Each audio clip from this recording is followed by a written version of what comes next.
Welcome to A Lawyer's Guide to the Galaxy, a podcast about geek culture by lawyers, with your hosts, Ben Siders and Kirk Damman. Today's episode is sponsored by Hordak Dialamug Catra LP, Eternia's premier tax advisors. If you think paying taxes is burdensome, just try collecting them.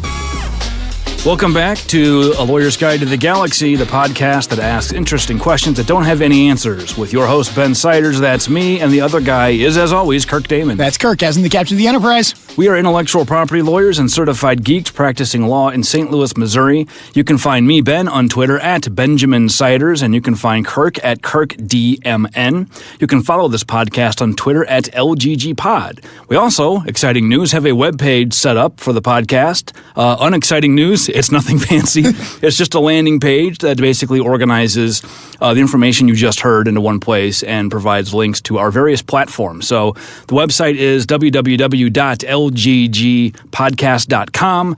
That's probably the easiest way to get a hold of us now because all of our contact information is there. I don't know, are we still certified geeks if it took us through season 2, episode 8 before we finally set up a web page? You know, geeks are notorious. Web pages are so, 90s and early 2000s. They're so old, yeah.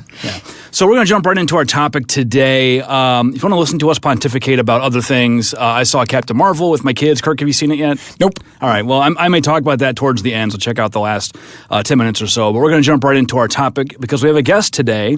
We are parting ways with our prior wandering and meandering treatise on video games and jumping in to cover something that's probably going to be on everybody's mind over the next 30 days or so. Taxes. Your taxes are coming due, folks.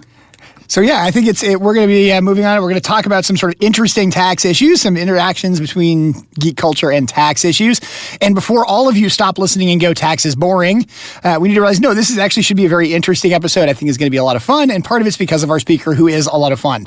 Yeah, our speaker today, our guest is one of the attorneys at our firm, Mike Donovan. Mike, say hello. Hey guys, thanks for having me. Well, thanks for joining us. So Mike is one of our tax experts. He knows everything about tax. He knows too much about tax. He knows more than most human beings should actually know about tax. Well, it's a more interesting topic than maybe it sounds like because for one, we all have to deal with it, right? Like a lot of the stuff we talk about is sort of esoteric, this is things companies deal with. But if you're just an individual, you have to keep track of it and pay your taxes. And so this may be the only episode we ever do that actually is worth monetary value to our listeners. It's got universal appeal. It doesn't matter at this point in time, what your background is while you listen to the podcast. You probably have some interaction with the subject matter here. I also think it's interesting because we're talking about this on the way over here. Our tax system is, at least in theory, and I think for practical purposes, voluntarily, it's a voluntary compliance system. The government doesn't really keep track of anything. If I just don't tell them I have a job and I'm making money, unless they audit me, how would they know? Mike, is that right? Well, that's true. Now, if they go by your house, they might have some idea that you have some gainful employment. Yeah. Those are called lifestyle audits, and I suspect that it's not quite as voluntary as your words might suggest. There's an enforcement mechanism, right? Yes, But yes. Basically, you get caught not complying, but I have no affirmative obligation when I get a job to go tell the government this is where I'm working and this is how much money they're going to pay me. Well, you don't have an obligation to tell the government this is my job, this is where I'm working, how much they're going to pay me. You do have an obligation to file a return and tell them exactly how much you got paid at the end of that year. But they take my word for it, right? And my employers if it's being withheld. Pretty much, given the funding resources at the IRS, they have to take your word. There isn't that much audit enforcement at this point. I do. That's one of those things that always sort of fascinates me about the IRS when I think about it is, we're all sending in these checks, whether they're coming in every 2 weeks in conjunction with withholding, if you pay estimated taxes, whatever it is, they're all coming in basically at sort of fixed windows, like certain days of the week, things along those lines. Just the sheer amount of mail the IRS must receive, which has checks in it, is really got to be kind of a daunting thing. Yeah, it is, and they have very specific requirements, how quickly they've got to open those, get them entered in the system. So, if you think your check is just sitting there on some guy's desk for about 3 months or something like that, that isn't the way it works. It's not like grandma's birthday check, right? Exactly. Or the birthday card that you find out you got, 3 weeks ago. Yeah, well, I thought for simplicity, because tax is obviously a complicated topic. We thought for simplicity we'd mostly stick with talking about the individual federal income tax. That's the one I think probably has the most universal appeal. It's the one everybody has to pay in some way or another. So I thought we'd stick with that. Although it's worth pointing out there are other taxes that we have to pay that affect our lives. But I think it probably in more indirect ways. I mean, I don't know about you guys, but unless you're buying a car or something, how often do you stop and really pay attention to the sales tax on things? Yeah, or which percentage of your gas is actually taxes, which is a relatively large percentage, not as much as it is in Europe. But yeah, I think it's, the advantage of when we think about taxes, I think we tend to think federal income tax, a little bit state income tax, and even some of our listeners may not have that. I think it's also important because we do have international listeners to point out this is U.S. income tax law. Yeah. We are not going to pontificate about, the tax laws in Brazil. Well, maybe we will, but anywhere else around the world. Place a little less reliance if we do. Yeah. I think that's a reasonable statement. Is we are all American here, so we're start talking about foreign countries' tax laws. It's interesting speculation, I think, is the answer, and we're going to follow our old tactic of speculating wildly without providing real answers. Well, and I think these issues come up, I think, probably more now than they did even 5 years ago because of the gig economy, which I think is going to be a lot of what we talk about today. And for those of you on the nerdy side of the spectrum, which is probably most of you if you're listening to Kirk and I, most of us probably have dipped our toe into that economy in one way or another, probably not as a career, although some of you I'm sure have. But just simple things like going on Fiverr and offering, whatever your talents are there. I've got a friend of mine up in Canada I used to play video games with. He does just amateur portrait sketches of people, and then he mutates them into looking like somebody from one of his favorite shows. So if you ever wanted a picture of you as Geordie LaForge, Brandon can do it. So I think a lot of people are doing things like that, maybe just for fun, maybe also for some compensation. And I think most of us have at some point won or earned or otherwise gained something of value from a trivia night or a video game or a poker tournament or something. And so there's really two questions here. One is, what are the things that we get that have value that we should, in theory, be reporting in our taxes? And what are the things that go out of our pockets that you can deduct? Yeah, and that's, I think, two halves, and I'd love to Mike to sort of talk about this, but I guess we're going to look at this as taxes being one half, and maybe I'm joking with the old simplified 1040 form. The first one is how much money did you make, and the number two being send it in. Yeah. We're going to first look at what exactly did you make, and how do we calculate that, and then the second thing is what part of it do I not have to send in, and is the way to look at it. We'll start with the basics, Mike. Just as a general principle, what is sort of the theory behind income tax? What are we supposed to pay taxes on? Is it everything that we get? Is it only things in cash? Do barter economies count? How is it supposed to work? Well, it is pretty much any accretion to value. So it can be cash, it can be property, prizes and awards, gambling winnings. Are all taxable items. Now you get to a sense of what is de minimis here, in a sense, let's say you go to a tournament and you get as kind of a prize, maybe a Magic the Gathering set of cards. Well, probably no one's going to be handing you an income reporting statement on that. Or, you're playing World of Warcraft or something like that, and you win the ultimate sword. You're probably not going to be taxed on that either. But if you go somewhere and there's gambling, whether it's bingo, whether it's poker, something like that, you're going to get not only are you taxable on that, but in fact someone will report those gambling winnings to the IRS. And if you guys don't put that on your return, well, you'll be getting a letter, an automatic notice in a few weeks, and you may get a follow-up visit on that as well. And that's because the place where I went, they reported how much they paid out into who, so the IRS knows that they should be expecting a parallel document from the person who earned the winnings. And when they don't get it, they're going to say, well, this is about what we expected from Kirk and these guys. We're going to go out and pay a visit to them, and we might look into some other things too. Yeah. Well, it's funny actually because we used to actually I used to run bingo in conjunction with fundraiser for my high school band and stuff like that, and it was always a very big deal of what you give away because there were required reporting requirements, and of course all the companies that made the products we used knew exactly what those guidelines were. And so our top prizes were always, $1 or $2 below the required reporting requirement, so we didn't have to fill them out. But we always had to notify people that, hey, by the way, this is taxable income. You have to remember that, and various things along those lines as to what it was. But yeah, and I remember it was a big deal of having to deal with that, because I think you also had to collect the taxes out of it. Yes, you do. So generally with gambling winnings, they also are going to collect the tax-ready source there, so you're not usually going to end up owing more anything more than that. Yeah. The IRS gets its money in advance because just realized that if that didn't happen, then they never get that money. It would end up in Bolivia or something along those lines. But they don't know how much you're supposed to pay on that, right? Because they don't know what your top marginal rate is. So they just default to the highest rate, or no, they don't. They have a set rate that they Okay. withhold on that, and you might end up owing a little more. Little less, but they're going to get at least a good portion of that tax. Okay. But this is also your $500 million lottery winning turns into $110 million by the time you actually get it. Yeah, I that's would hardly still worth take playing, it, though, I think we all would. Yeah, first world problems. I'd love to have that problem. Exactly. Well, I always thought it was interesting. So if I win, if I go to a bingo night, or let's stick with the Magic the Gathering tournament, like a cash tournament. I show up, and everybody throws $10 into play, and someone walks away with a $300 prize. The winner pays the taxes on the $300, but does everybody else get to deduct the 10? No, Of course not. no. It's a heads I win, tails you lose system on that. Unless you're a professional gambler. You can only deduct gambling losses to the extent of your gambling winnings. So when you go in there and you throw your money in, you're not really doesn't not really quite qualify gambling, you as a professional gambler.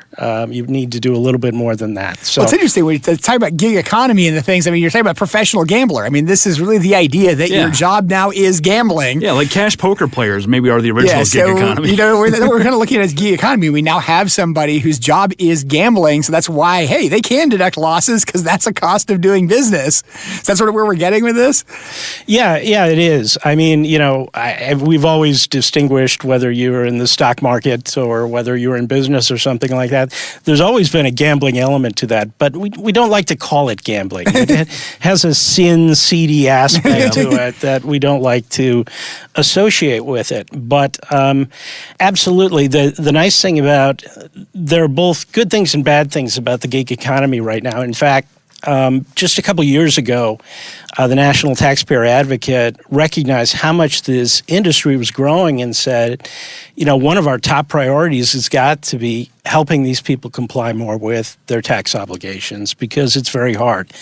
For those of you who are employees, it's very easy. You get your W-2, all your wages are on there, the amounts withheld, the tax has already been paid to the government. There's a little bit of an issue this year about whether you're getting a refund or whether you're owed. That seems like gambling too.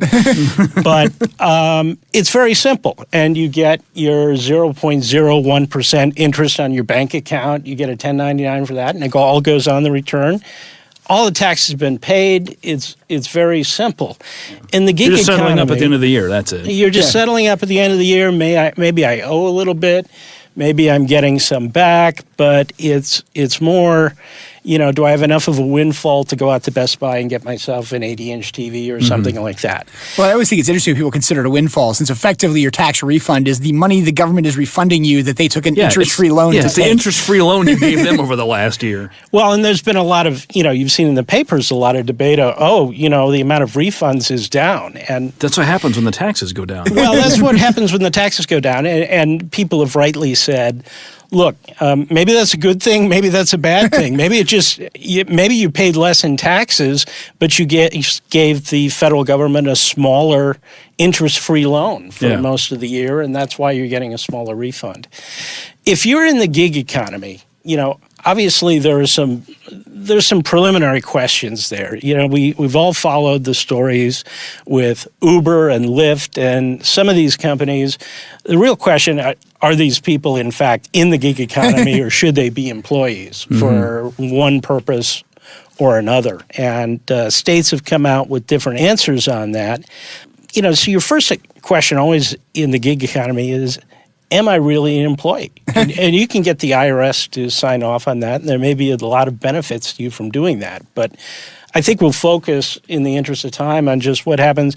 We get past that initial I'm question. not an employee question. I either own my business as a sole proprietor or I'm an independent contractor. So like Uber drivers are all considered, at least by Uber, to be independent contractors for the most part, right? Yeah, that's what happened. And but that imposes certain tax obligations on the contractor that you would not. The reporting obligations would be different than if you were an employee. That's absolutely right. So one of the things I have to do if I own my own business in the gig economy is I've got to track all the revenue I get, because really that is all income to me, subject to things like refunds, subject to things like rebates and discounts and things like that. That's all income. And with rare exceptions, some people are going to give me a 1099 that's going to say they paid me a certain amount. It's generally $600. But if I'm working through a platform or something that's handling my billing, I'm getting paid for things, I'm only going to get a information report on how much I got from them if it's over, I think, 200,000 or 20,000 or 200 transactions. And so if I'm not getting that report, it's incumbent on me to track all that and report it on my tax return. And we're talking about things like that. I mean, think what you're getting at sort of in common platforms and things like this. This is going to be like ad revenue from YouTube, stuff like ad revenue from Twitch, those types of things. Twitch streamers is a good where one, you're too. obviously getting, you're getting ad revenue. That's the whole point in many respects of generating the content. Now, as we've talked about in, I think, prior episodes and stuff out there, that, you're not necessarily getting the ad revenue from everything that you're posting out there. Somebody else may, but that's the kind of thing you're talking about here with the idea of sort of this income and other parties handling it for you. That's right. And so you've really got to get to the end of the year. You'll get some statements, but you probably won't reflect all the money you've made during the year. And so you've got to track that, figure out what it is. And in general, unless there's a specific exemption for something, that all has to go on your return and be reported as income. And not only does that have to happen, but because you aren't having amounts withheld as you would if you're an employee, you're going to have to make estimated tax payments during the year, try and figure out how much that's going to be, pay every quarter. You're going to have to pay self-employment tax on that amount and pay estimated tax that includes the self-employment tax. So those would be like the Social Security, Medicaid, the ones that most people are used to having their employers just automatically deduct. Yes. Now, your employer doesn't pay for the other half of it. You have to pay for all of it, and you got to pay it yourself. Right. You get a deduction for half of it, but you pay it yourself. And one of the big problems that a lot of independent business owners, including people in the gig economy, go through is that their income is very uneven. They don't know how much they're getting from month to month. All of a sudden, that estimated tax payment is due. Yeah, how do you know? Or the tax payment is due at the end of the year, and, there's a shortfall in money left in the company to pay that tax. So it's really important to keep track of those obligations. And it's a lot more difficult. We should probably explain how the estimated tax system works briefly for people who aren't familiar with it. Yeah, because I've probably 30%, I'd guess, or so of people have an employer who manages all this for them. It's probably higher than that. Yeah, probably higher. I mean, I've seen figures on the gig economy being 34%, but that's obviously not just the number of people who are employees. But if you've never had to pay estimated taxes, it's different, right? Because you just cut the government a check once a quarter for what you owe. That's right. So you've got to estimate what you owe. You've got to, if it's over $1,000 in a quarter, then you have to send in an estimated tax payment every quarter. If you don't true that up by January 31st, they can impose a penalty on you. And so you need to make those quarterly payments, and most people are not used to planning on budgeting for a quarterly payment. All of a sudden, there's this very large payment due at the end of the quarter, and how am I going to get enough money to make that? Now, once you get through your first year, there are safe harbors. So you can pay your estimated tax equal to 100% of last year's tax, or if you're a higher income individual, 110%. but it's still in a few months, whatever the rest of that tax is going to come due, and you're going to have to come up with that. So it's really important for people to track how much revenue and income they're getting during the year to get an idea of what they're going to owe in that. So if you're a Twitch streamer or a Lyft driver or something, and you just get sick for a couple of weeks or just don't want to do it, now you've got this tax payment coming up, and your ability to generate revenue to pay it is just gone. Yeah, if you're like me, you have enough trouble making your paycheck stretch from week to week, not because it's necessarily a tiny amount, but just because you're used to budgeting in a week or a month or something like that. I got 5 kids. I know all about stretching paychecks. You're just handing the money off to the kids. Budgeting on a quarter is a really difficult thing to do. I think the other thing with it is, and I think this is a thing worth pointing out for people who haven't paid estimated taxes or depending on how you pay taxes. When you have a job and you're just getting this withholding, your paycheck's already missing the taxes. Yeah, so it's never there in the first place, and you don't miss it. You don't realize it's not there. That's what you get as the tax refund at the end. When you're paying estimated taxes, you're getting the money up front. And it's coming through you in that paycheck. You just have to know to save it until the quarter's over. You have to know to save it and to get rid of it at the end of the quarter because you've got to make that payment. And then you mentioned there's penalties if you get this calculation wrong. Well, there's penalties if you get the calculation wrong. That's absolutely right. There's penalties if you don't pay the tax when it's due. There are ways of dealing with that, getting installment agreements. But, also the pressure on a lot of startup businesses, there isn't necessarily a lot of money left in the bank. You're trying to make a decision between reserving enough money so you're going to have money for those estimated taxes and maybe paying some of the expenses to people who are providing you services or for your website or things like that. So, and obviously part of this is cash flow. And you're dealing with the thing, I think your comment, with the Uber driver who suddenly gets sick, if you're looking at it and saying, hey, I'm going to make $100 a week for the quarter and I'm going to owe, $500 on my estimated taxes come due, well, great, then I'm going to have to just save my last 5 weeks worth of income to cover that. But then if suddenly your last 5 weeks of income becomes 2 weeks worth of income, you have an issue because you plan for that. I remember people talking about it, and I remember somebody once telling me is if you look at like large corporations and you actually look at how much money they make, and it's these huge numbers, but when you compare it against their sales, like they make all their money in the end of December. And I know apparently that's where the term Black Friday originally came from. Yeah, because you're in the black finally. Yeah, that was the day you finally turned into the black is Thanksgiving, And so the idea of late November, the company is finally making money, other than that it's done it. People are used to Tax Freedom Day, and sort of the things associated with that. But that idea that you've got all this money coming in that you're spending out, you don't really make anything until sort of the very end of the year. But part of what you've got to deal with is you've got to deal with paying these estimated taxes, saving that money, make sure you get it sent in at the appropriate times. Even knowing when to send it in. I think that's one of the things you really bump into. As much as I think the IRS tries to point out, like, here's the estimated tax forms, here's what they're due, it's not really clear a lot of times and not really simple to just figure out how to do this. I mean, it's not complicated, but if you're not used to it, it's not something you know to look for. You don't know of saying, what is an estimated tax form? Well, it's not like there's a class you take in high school. They don't sit down and tell you, by the way, here's how you pay your taxes once you graduate. That just doesn't happen. Well, I'm sure both of you are following irs.gov on your Twitter feeds. Oh, yeah. Just getting reminders of these daily as most people are. But it's thrilling stuff. It's right up there with, the POTUS account. No, it's not even close. The POTUS account doesn't even get used anymore. It's all just the Donald Trump account. Exactly. But we've actually kind of made it seem even simpler than it is for most people. Because, of course, you're running a business. You have a lot of expenses. Yep. And what you're trying to do with estimated taxes is figure out, how much you're going to owe at the end of the year and try and get in the ballpark on it. All of a sudden that gets very difficult because you have unpredictable expenses. Your business may not be generating a lot of money. It may be a part-time thing. Yep. Or maybe you're in a startup phase. Maybe you're launching a brand on a blog or something like that. And there's only so much time you can devote to it. Well, all of a sudden, things like trying to keep the necessary paperwork, you have to document all your deductions, keep records.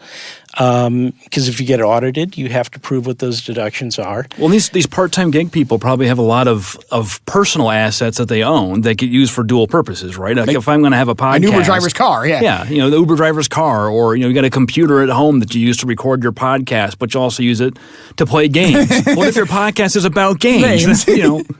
Yeah, exactly. There are a lot of questions for these people as well. One of the deductions that probably most people take that may be a little bit more on the questionable side is that home office deduction. Mm-hmm. Just how truly is that space devoted to use as a home office? Things like that. Are you really keeping that mileage log on when you're using that car you own for business as opposed to when you're using it for personal purposes? You've got a computer, but as you say, you may be playing Magic the Gathering on it or World of Warcraft on it as many hours as you're doing. So you've got a number of issues that go to how you calculate all these deductions and how you track them. And in fact, even if you've got a fairly good operating business, there are at least 3 different ways for calculating how you might be depreciating that automobile. Yep. And they make a difference. There are decisions to be made, hopefully, if you're making enough money, to decide what sort of retirement account to set up for yourself. And of course, we all have to have health insurance now, so you've got a budget for that as well.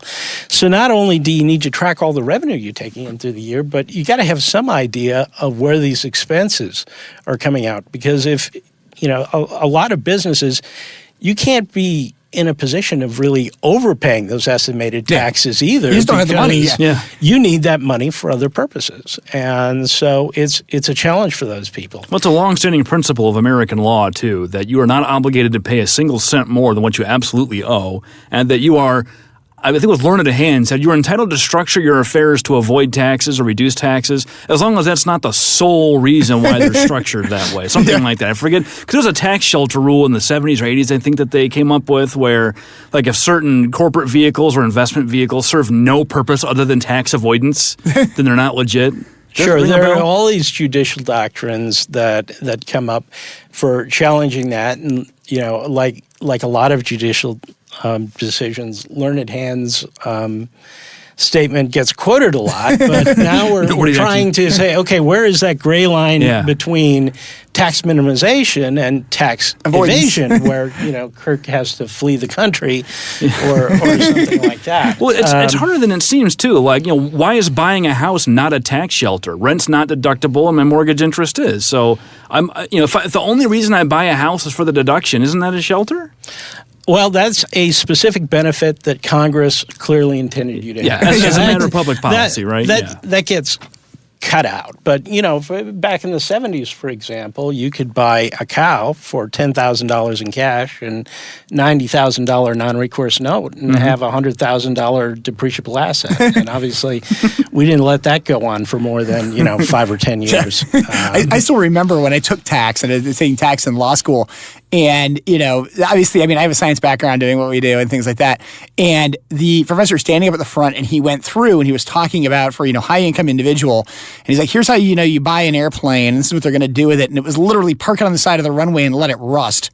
And in the end, you made money on the transaction.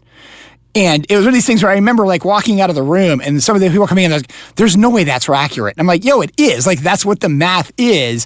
It's just we're not used to thinking about sort of income over a 10-year window. And the idea of, that you get this thing and in the end of 10 years, it makes you money because you haven't paid out during the 10 years. Because it's kind of a weird way to think about income. And it kind of gets to that idea of the withholding and sort of things like that. We're very used to thinking about the income as we get a check. That is our money. Then we spend that. We don't have this issue that, again, we're holding money. Right. We're sort of, we owe people money that we've already taken in. We're not sort of used to that. We may have an expense we have to pay, like a credit card bill or a car note or something along those lines, but we're not looking at it as no, I'm taking this money with sort of the care of somebody else, which is the U.S. government, that I owe portion of this money to, and I have to pay them. Well, I suspect for some people, too, who sort of accidentally fall into these positions, like you start out as just sort of I'm a YouTube streamer talking about Minecraft or something that I like, and then I wake up one morning and realize I've got 200,000 followers and all this monetization opportunity. Yeah. I haven't been keeping track of this stuff all this time. We didn't think of it as being a job, but it's kind of turned into one. Well, until you get the monetization, obviously, it's not a job. You don't have any income. And, there is this line, and it affects people in the gig economy as well, which is there's a rule in the code that says, not surprisingly, you can't take a deduction for your hobbies. Yeah. And, some of these businesses really start out as hobbies, right? I have an interest in something. I'm going to blog about it. Turns out I'm really successful at it. And people actually want to pay me money as part of that blog. And when does that morph into a business? And that's very important for people in the gig economy, because if it's a hobby, there are no deductions that are allowed. You still have to report all the income, but there are no deductions allowed. And that can be tough in an era where we're used to companies not earning a profit. Because that hobby rule says, well, we'll presume you're a business if you're profitable for 3 out of 5 years. But that's a standard that a lot of people in the gig economy or startups don't make any profit. That's not a very useful safe harbor. It doesn't mean they're not a business, but it's not a very useful safe harbor for them. And so the other thing you gotta, as you're looking at things like web blogs and things like that, is, am I engaged in a hobby where I can't take any of these deductions and I'm just basically going to be taxed on all my gross revenue? Well, I think you really bump into, and I mean, one of the things that, I think is sort of the interesting part today, it touches on stuff we talked about with Charla. You talk about something like an Instagram influencer. Yeah. When does that go to become a job? Does it ever become a job? I mean, effectively, people you're are only sending you famous stuff. if you're famous. People are sending you products to review that you're getting for free. The unboxing videos. Yeah, unboxing videos. And then you talk about them on your blog or your YouTube channel, right? And so you're getting this stuff for free. I mean, I would think is that taxable income? I would think it is. And I want to say I don't know 100% the answer, but it seems to me that... That's perfect, because we never know the anything here. Well, you know what? My general reaction is, yes, it is, because, I've gotten something of value. Advanced Blu-ray copy in 4K of Captain Marvel, and, I'd have to pay $30 for it. And I can watch that as many times as I want. So that seems to me that's a payment in property for the services I'm provided, which are advertising services. The only thing gives me pause is, I'm not sure in the old economy, if you're a reviewer of books for the New York Times, every time you got sent a book, was that income to That's you? actually one thing. I suspect it was not. I think of these movie reviewers who get like the press junket trips out to see the opening night, and I would think that's income, and all the swag bags. I think those do come with a 1099 information return on them. It's just how much. Well, now the that I'm thinking about it, though, we always give out. This is the new thing. Okay, so random sidebar here. Yeah. Every children's birthday party now, you give gifts to the kids who come to the party. Everybody gets a goodie bag to take home. First of all, I hate that, because my kids go to all these parties and bring home bags full of useless plastic junk that they get out, play with for 5 minutes, and leave all over the house. Yep. But then, is that income? But I think you get into interesting ones. Sorry, I'm just thinking about the idea of like a lot of conventions you go to now. Yeah. Like when you go to big gaming conventions, they give away swag bags of, hey, here's free games, stuff like that. But you pay to get in, though, right? You pay to get in, obviously. So, but one of the things that I think is becoming more and more common now is also the idea of like different levels of swag bag, depending on different entrance fees. So, you may pay $30 to get in and not get a swag bag. You may pay $50 to get in and get $100 worth of random stuff in a swag bag. That would sound like at least there's some income there. You paid $20 for $100 worth of value, potentially that's what it is. But you also don't know what's in it. And so it may be something where you're getting this stuff that may or may not be worthwhile to you, that you're only really getting because it's $20, as an add-on. But again, it's also tied into, but it's part of the entrance fee. Because it's a VIP access. As part of the VIP access, I get in an hour early, but I also get this big swag bag. You get into these weird ties, I think, potentially as to what exactly is this? You and I used to go to like the Heritage Beer Festival here in town, and they used to have the VIP ticket where it was like an extra $50. What do you mean used to go? I think we go virtually every year. Well, they didn't have the VIP tickets last year, but they haven't. But when they had those, you get in early and you get access to the more rare beers that they have. A special tent usually. Yeah. And dinner. Or lunch. And some food. So you're paying more, but you're getting more. It just seems like we have a market value affixed whatever it is that we got. Well, first of all, you're not getting a deduction unless it's a charitable event. Yeah, it's not. If it's a charitable event, they've got to back out the costs of the goods and services that they're providing to you. But beyond that, you didn't get a deduction for paying for your ticket. Presumably the person who's running it knows what the heck they're doing, and they may say that, you're paying $20 and getting a $100 swag bag, but that seems very unlikely. Well, all this stuff's donated anyway. Gifts in general are not taxable to you. And so if you go to a convention or something like that and you pick up a free sample or something like that, well, you didn't provide services or do anything to earn that. The person's just basically giving it away to you because that's how they advertise. Well, that may be a marketing connection on their part, though, to actually give you this stuff, right? So, I'm not saying they're not deducting it. I'm just saying it's not going to be income. So I don't have to worry about it, basically. Yeah, I don't have to worry about it as the person attending. Absolutely, yeah. But yeah, I think I think we're starting to get into this, and we've talked about it in conjunction with like copyright and some of the IP things, and like the creation of memes. The world is changing here pretty dramatically, and I think that's what we're getting into. A lot of this sort of with the gig economy is the world has changed. What we consider work today is dramatically different than what we considered work 50 years ago, which is probably dramatically different than what we considered work 50 years before that.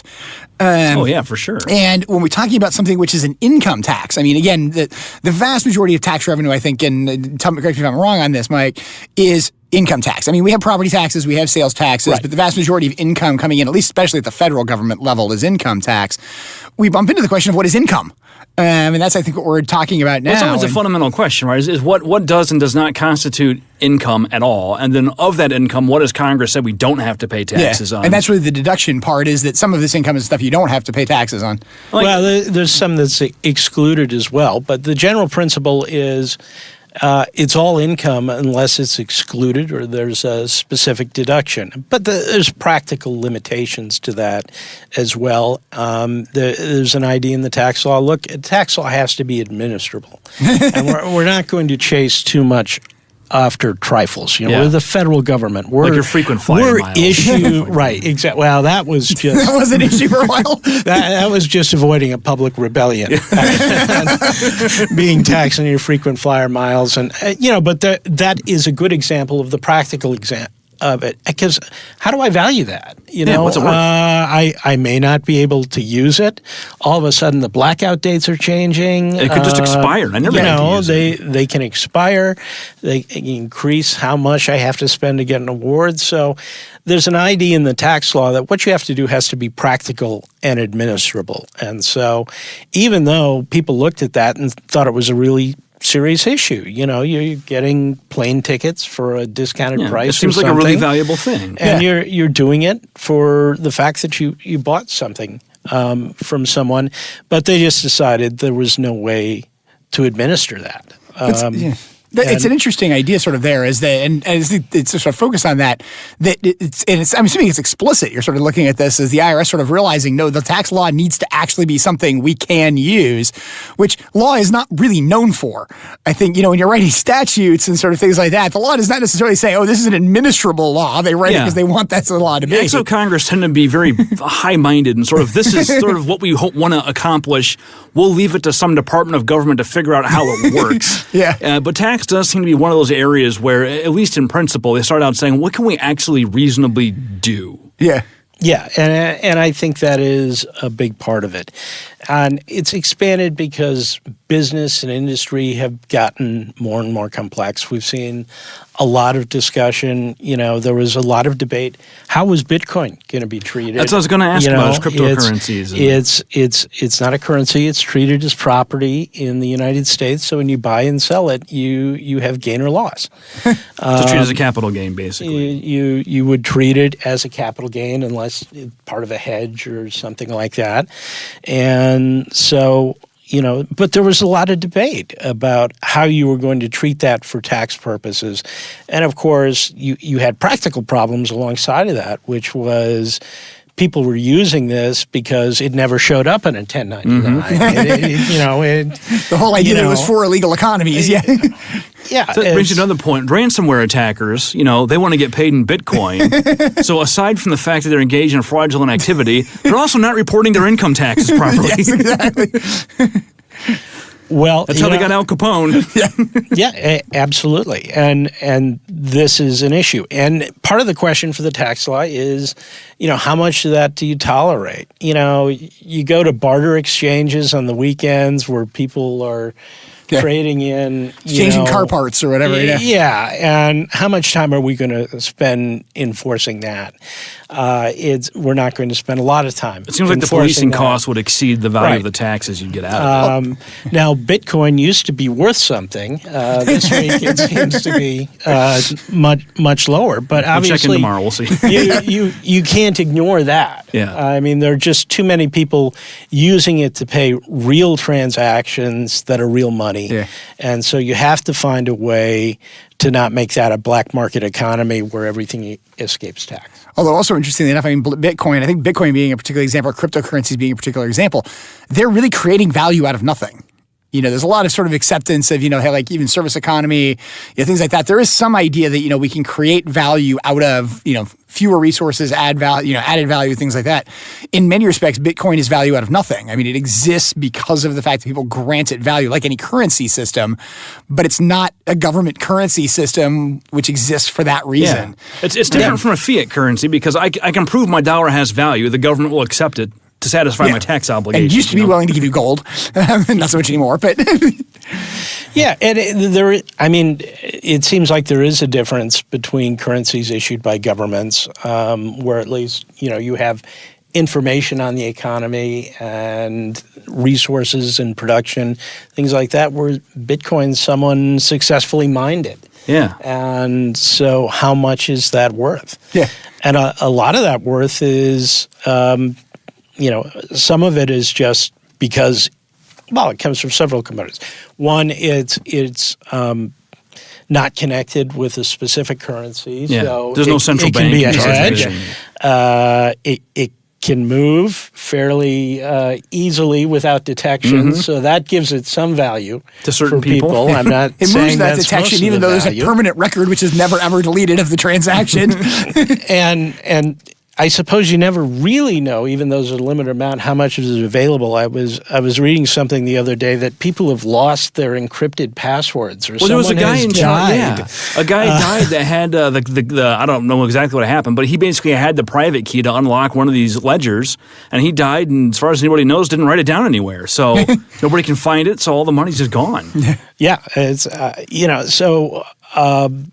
it's a very interesting currency, but the tax system has to take account of it because there's just too much money out there.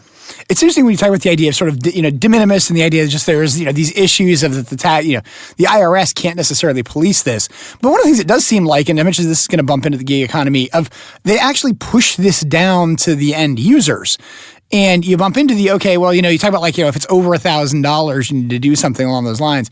But you look at it and say, if I make $1,000 from my YouTube channel, how much effort does it take me to figure out the paperwork just to, submit my $1,000 on the YouTube channel? Well, and that's a real issue for a lot of people because not only do you have to track it, you have to keep records. And, as you move from something that is a hobby to a business, you probably weren't keeping those records. Yep. You've kind of viewed it as found money when it was just trickling in. And now it's becoming a more significant amount. And then you have to decide, how much am I going to pay to track all my deductions so that I can figure out how much I owe? How much am I going to pay to try and figure out how much depreciation I'm actually going to get? I mean, I think I saw a statistic maybe last year or something like that the average gig account worker makes less than $500 a month. That's not a lot of money to spend on record keeping, making complex calculations. Even a cheap, basic, like small business bookkeeping service could cost you $100 a month. I don't know. Yeah, easy. Yeah, absolutely. So, I mean, there's a real question here about how much you can spend to make these calculations and minimize your tax. It seems like the obvious point where something goes from a hobby to business is where you decide I'm going to form a company. We're going to register an LLC with the state, and then now it's my quote unquote business. Although even before that, you still maybe had a sole proprietorship or something. Yeah. Then you get into weird things like if I've changed my business form and then moved assets from that are my personal assets into my business, does that constitute a taxable event that I have to keep special track of? Generally, no. So when you contribute assets to a corporation or a partnership that you've formed, generally that can be done on a tax-free basis at the time it's initially formed. And so that usually isn't an issue. Where you do run into the issue is sometimes you don't just put the business assets into that business, but you're putting some of your personal assets in there as like well. Your Uber car. And trying to get more deduction than you would otherwise be entitled to. And that's a significant compliance issue with a lot of people is, obviously, you want to get all the deductions you're entitled to, but there are a good number of people out there who are moving things that you and I have to pay individually and never get a deduction for and trying to claim they're deductible. There seems to be a lot of internet mythology over how all this stuff works. And Kirk and I talk about the internet mythology of law and fair use a lot. The emphasis were being myth. Mythology, yeah. And I think tax is probably up there too. I remember when I was in IT still, before I went to law school, I bought a book I saw at a bookstore back when we still had those, by a guy who was basically, Borders. This is what, this is what successful, wealthy people do and how they get there. And so I read it. It had great reviews, and I'd seen the guy on TV, so I bought the book and I read it. And even before I was a lawyer, the advice seemed sketchy. So one of the things he said to do was incorporate your family and form it as a small business, and then then have all your board meetings each year for the family corporation be wherever you're going to take your vacation for that year, and then all the travel expenses and everything else is deductible as a business expense. And my first thought was, but what's the business? I mean, a business has to have some sort of operation. Business, but I have to be doing something. That's absolutely right. And, those sort of schemes are not permissible. He also had one that said every contract he signs is subject to the consent of his business partner, which he said is his dog, so that he can always say that his business partner doesn't agree. And even then, I'm like, wait a minute, that sounds like something we call an illusory contract where I've actually agreed to nothing. And you knew all about illusory contacts before law school. Yeah. I think you need to take that very seriously, because this is the type of guy who is not going to hire and, more importantly, pay a lawyer to look at his contracts. And I think we all need to take that very seriously. He published books. I mean, how did he not get audited? Well, there is this huge tax avoidance industry out there, and it starts with people way out on the fringe who are saying things like Wesley Snipes. The U.S. Constitution doesn't allow me to be taxed. Oh yeah, we covered the sovereign citizen movement. The sovereign citizen thing, and it doesn't seem to matter how many of these people get assessed penalties, how many people go to jail. People are still out there hawking these systems on the internet, right? And just the mere fact that someone is selling it and charging you money for it leads a lot of people to believe, oh yeah, that must work. Well, that was my conclusion about this book. The guy got rich by writing books full of, advice that's no good and then tricking people into buying them. Well, yeah, I think you bump into that thing, like, again, sort of the, like, let's pick on Instagram influencers for a little bit. This is based a little bit on the, and you guys on the show know how much we tend to reference Cracked because we both read it very actively. They had an article on there about, like, the top 6 indications that Instagram influencers are awful. And one of the ones they were talking about in conjunction with that is them, like, putting on seminars on how to be an Instagram influencer. In many respects, recognizing that the way you become an Instagram influencer is almost exclusively by accident. There's lots of people who are trying to do it, but whether or not it works is not necessarily something you can plan on. And, when you have those types of things where it goes in and says, okay, I'm going to give you this seminar on how to do this, can the person really explain how to do this? I think that's kind of what you're getting with this is it's, I may be able to put on a seminar about how, I cheat on my taxes, but does that necessarily mean that it will work for you? But is that the critical point, right? Yeah. Because if you're an Instagram influencer, it may be a very short ride. Right? There's going to be someone more popular. Yeah. However, if you can run a seminar on that 2 weeks of fame for the next 10 years, then you've really built something there that you can use. There obviously are people who build very successful in, like careers around a certain limited instance of fame. Sports stars that have, one good season, something along those lines. I don't think we'd say there's anything necessarily inherently wrong with that of sort of turning yourself into a seminar. a one-hit wonder can still, put on a very successful seminar on how to be a one-hit wonder. And there's nothing necessarily wrong with that, but it can kind of be a weird sort of, interface with it of how do you deal with these people sort of saying, I'm successful because I happen to be successful, and by the way, I can teach you how to be successful even though I don't know how to do it in the first place. And that kind of being an interesting thing. I always remember the is it a Dilbert or like Dogbert writes the How to Be Successful book, and it's how to make $1 million, and the answer is write a book on how to make $1 million, sell 1 million copies for $1 each. Absolutely, absolutely. So there are people out there hawking these schemes. They don't work. They ought not to work. You can't. It's very clear under the law if you're going to a meeting, even if it's a legitimate business meeting, but you're hauling your family with you, that does not make your entire family's vacation deductible or a cost of the business. And so that's what I figured. Well, it kind of gets into also, we talked earlier about the line between, hobby and business or pro and amateur. Yeah. And Kirk and I, you were talking about, if my job is I review comic books for a living. Okay? I've got a website, I review comic books, people subscribe maybe or whatever, I make money somehow. Then if I go to a comic book convention, I think there's a decent argument there that's a business expense. That's something I need to do in connection with my business to meet people and stay in touch and keep on top of industry news, right? Versus, I'm a huge fan. I've literally spent $50,000 on comic books. I got a giant collection. I happen to write a blog on it that nobody really reads. Yeah, I write a blog on it because I'm a big fan. Like this whole, that's not quite gig economy, but it's getting into this line, which we see this with journalism too, right? Like who's a real journalist? We see this in sports a lot. Who's a real journalist versus a quote unquote fan site? And at what point do these things cross over? And I just don't think there's any neat lines you can draw here. No, there aren't. And I think, there are a number of factors that people look at. I mean, I think that in fact the standard is fairly loose in the sense that if you're trying to make a profit on it and you're behaving like it's a business, so you're spending a fair amount of time reviewing comic books, you're doing it regularly, you're publishing it, people are subscribing, I don't think anyone's really going to challenge that too much.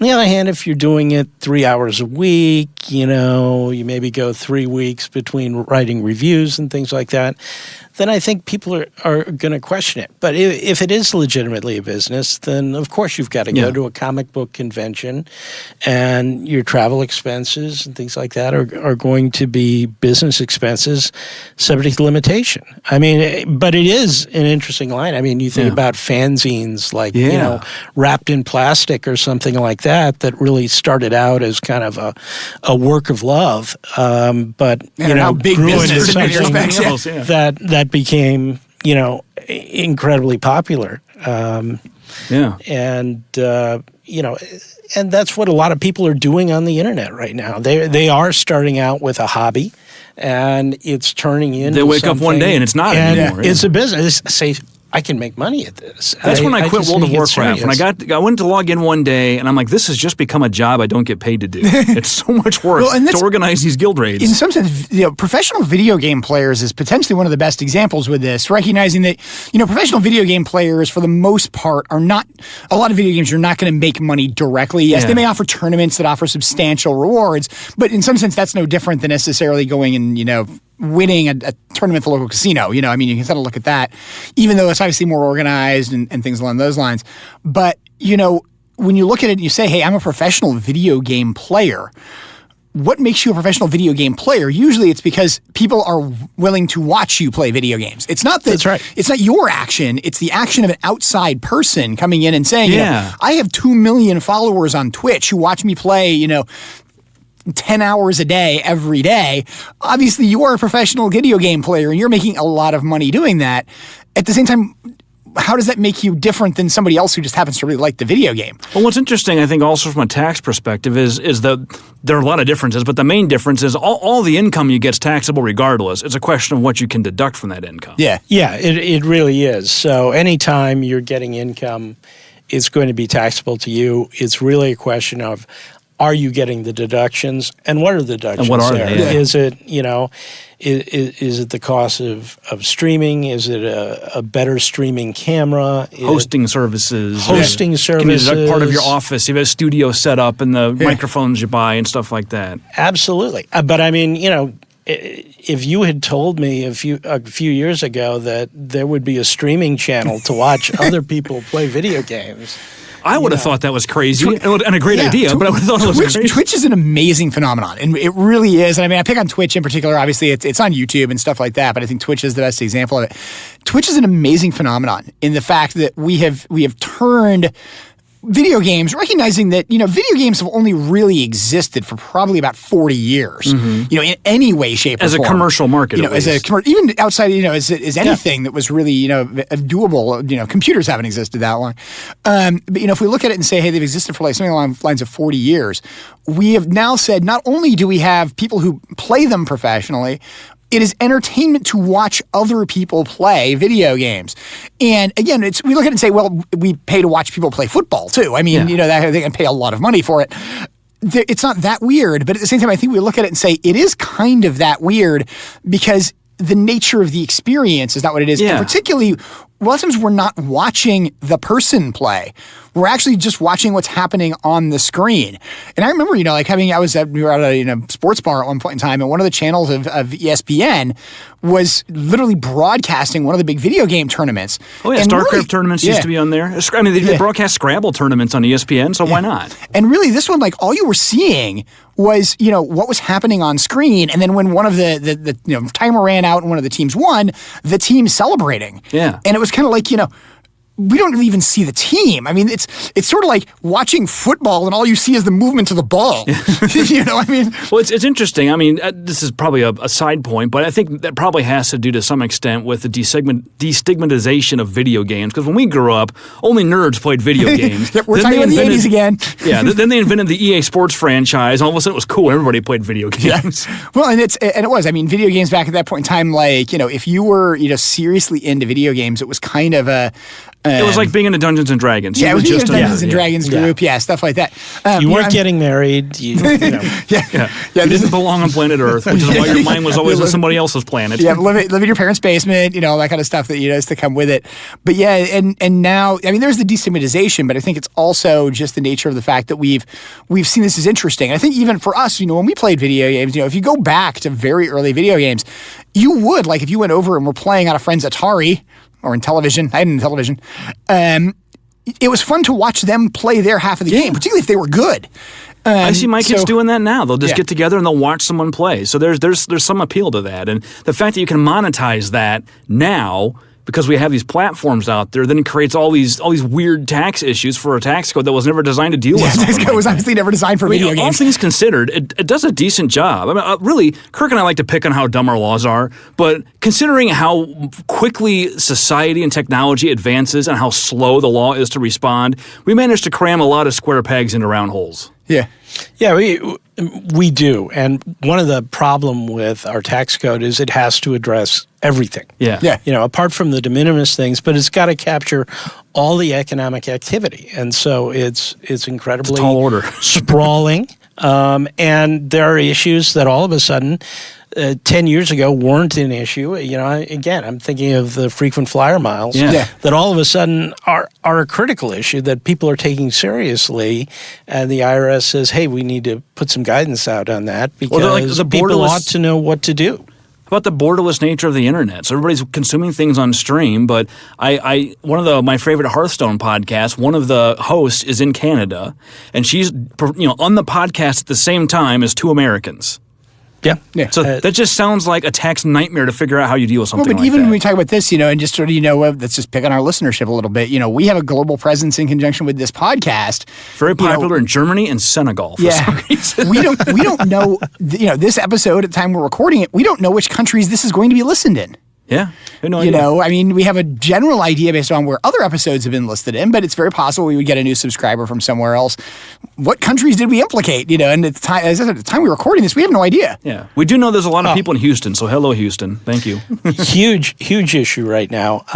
The EU and OECD are really struggling with this right now. Basically, they want to figure out how they're going to get more revenue from Google and Apple, and which are American companies and headquartered all in those California. American companies. That's right. And so they're trying to figure out what constitutes a digital presence in my country.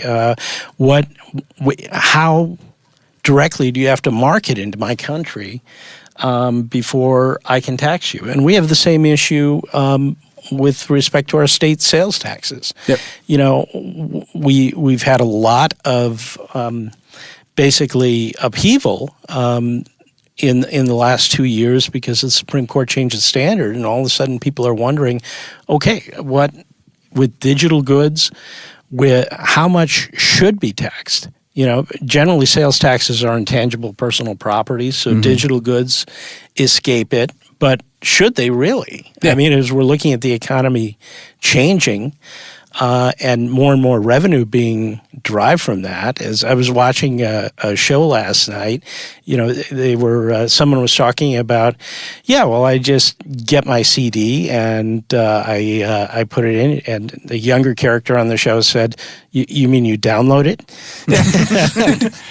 Well, that's actually a good example of things where we CDs. And actually, it was interesting because you were talking about sort of the book reviewers, and one of the things I was thinking about is listening to content recently where they were talking about the vast majority of DVDs, in this person's opinion, that are distributed today are effectively distributed to Academy Award reviewers. If you look at like the number of DVDs that are generated for any movie, it's just going to those people. A large percentage of them are now going to Academy Award reviewers because they can't get streams; they have to get physical copies. And if either of you know how to get on that list, then well, but I joke about it because I have actually gone. I started off. I mean, we used to buy a lot of DVD. I was one of the first consumers of a DVD player. I had the original Panasonic DVD player when it came out, back when you could get the Panasonic or the Sony, and you had to decide which one you wanted. I got the Panasonic. Because I loved the format. I had consumed a huge number of VHS before that, and I got very strongly into DVDs. And because of that, I also got into buying CDs, buying a lot of physical media. When iTunes came out, I switched and really was not buying any physical media. In the last 3 or 4 years, all of a sudden, like with music, I have gone back to buying CDs. And a lot of the reason for it is because I have a very old traditional iPod. I had a very old one until it was stolen, and then I got like the traditional iPod. I don't run music through my phone. I run it through my iPod. My iPod does not have Wi-Fi on it. It does not have the ability to connect to an external network. I have to plug it in, and that was becoming a problem. And it's the kind of thing where I'm like, could I put this on my phone? Yes, I could put this on my phone. All of my music is in an iTunes library, but my phone doesn't have enough memory to do it. Now, my phone could use some updating. Is old, yeah. Yes, I have a very old phone. There are servers that'll store that music for you and just let you stream it. Yeah, but I almost prefer sort of, and the thing about it is I sort of almost prefer getting the disc, because I like the ability to just sort of be, okay, I have this disc, I want to just throw it in the CD player and listen to the disc or listen to song 3 or whatever it might be. And if I want to do it on my iPod, fine, I'll just strip it off onto my iPod, store it in there, and then I'll run it through it. But it also allows me to get music that I haven't gotten. And I've gotten very recently into, my kids and my wife watch a lot of the sort of up-and-coming musicians award shows. We got very, very into Pure Country, which if you guys are into country music is a show I would actually recommend because some of the people on there are good. That's the thing with it. I bought like the CDs from like 5 of the competitors on this. These are iTunes. I'm pretty sure they don't exist in physical media. These are things that I would love to have. If you put out a CD, I'd buy their whole CD. When you get an iTunes, you can burn it. Yeah. I mean, I can burn it through, but I'd actually like it as a disc that has 12 songs on it, as opposed to it being something where it's, hey, they've released 3 or 4 songs, they're going to release 3 or 4 later. I'd like to just be able to go out and physically say, I just want the disc and I'm done. I don't have to make one purchase. Well, and that's what a lot of people are doing with vinyl right now, right? There was talking about just the tangibility, there was an article and someone said, now you've got to take it out of the sleeve and now you've got to take it out of container, and then you have to it's weird to say my children have never seen how a record player works. And the thing, and it's this very tactile experience, and people are craving that instead of just streaming it. And of course, even if you sit down and listen to a CD, you're more likely to listen to the whole CD, or at least a significant. But that's how it used to be, portion of it. right? You used to know what number track all the best songs were. Yeah, you know, side A of this album was great and side B was awful, and you never played side B. And, I remember. But part of it also, I think, was when you got the CD, it was knowing like, okay, there's like 3 songs that I've heard on the radio, all of which are good, but this disc has got 12 songs on it. Well, remember, the first time you CDs go and through it, it's records cool. used to have hidden songs too, like the last track. It had like 12 minutes of silence and then like an extra song. And I was just watching. As heck, but I was watching a Beatles documentary 8 days a week, and they were showing footage after John Lennon's, "We're more popular than Jesus" comment, showing all the Beatles records being burned all across the country. And I thought, you guys you'd have no idea at the time, in the 60s. But looking back now, I'm like, how much was all that worth that you guys torched in the streets of Birmingham? It'd be worth quite a lot today. Oh yeah. Well, Well, at the same time, the reason those albums are worth so much is because so many of them are destroyed. It's why are our original Alpha Magic cards worth the Gathering cards worth so much? Because a lot of them didn't survive because they got thrown away by parents, or because the Black Lotus was just a rare at that point in time. So hey, I traded it away. Well, we're running short on time, so we'll wrap this up. Mike, any parting thoughts for us? Pay your taxes. I pay your taxes, absolutely. I hope most of you have refunds coming this year, and get out there and spend a little money and enjoy it. Do your part to help the economy. Do your part to help the economy, but also I do think we need more guidance to help the number of people who are going to be on their own. Sole proprietors, independent contractors is only going to increase. And as you pointed out at the beginning of this, we have a tax system that makes it much tougher to comply than it makes it on many other people. Yeah. And when it's tougher to comply, then very often people don't comply, and that's a problem as well. That gets you into trouble. Yeah. Well, and we don't have revenue for the government and stuff like that. All the secondary problems. Well, I think let's do the Captain Marvel discussion another time. You want to just move it on? We'll move it on to a different episode. Yeah, let's do a different one because Kirk hasn't seen it yet. When you might still yet, maybe? I might see it. I'm not sure I'm going to see it in the theaters. I want to see it. It looks really good, but my kids have no interest in it, and it's most of the time when I'm seeing it, movies, I'm seeing stuff with the kids right now. Well, we'll move that to a different episode because we're up at an hour at this point, so we'll wrap this one up. Speaking of our next episode, I think we're going to do something about music, but this is a big topic like video games, and I think we want to avoid an unplanned 3-episode arc. And also kind of, I think, what was a bit of a rambling, 3-episode arc. We went through a lot of different subjects. I think we want to try to break this down into a few more manageable chunks and focus on particular areas at particular times. So I thought what we would do is go through mashups. So a good example, I was just showing Mike on the way over, the one that comes out every Christmas, the Star Trek The Next Generation Make It So. Which is hilarious if you don't know what it is, just Google Star Trek TNG Make It So Christmas. You will find it. It is worth your 80 seconds. It's definitely worth a watch. And then there was the Star Wars Call Me Maybe, which I thought was hilarious. So I thought we used that as sort of a lens of into talking about the basic of these music issues, which will lay the groundwork for a more detailed discussion of other more discrete topics down the road. So there's that. On that note, no pun intended. Intended. And speaking of music, there it is, and it's time to go. And now that we have the webpage, I can shorten up our readout. So check out our website at www.lggpodcast.com.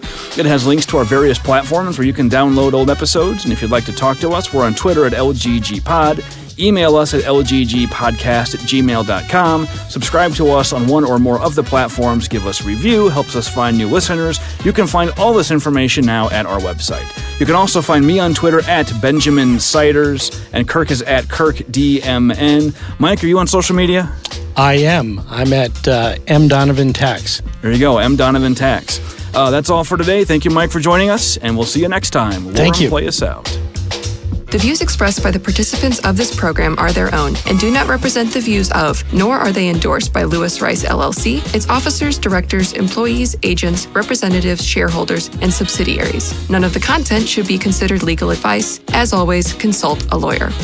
This podcast was produced and recorded at Cool Fire Studios in St. Louis, Missouri.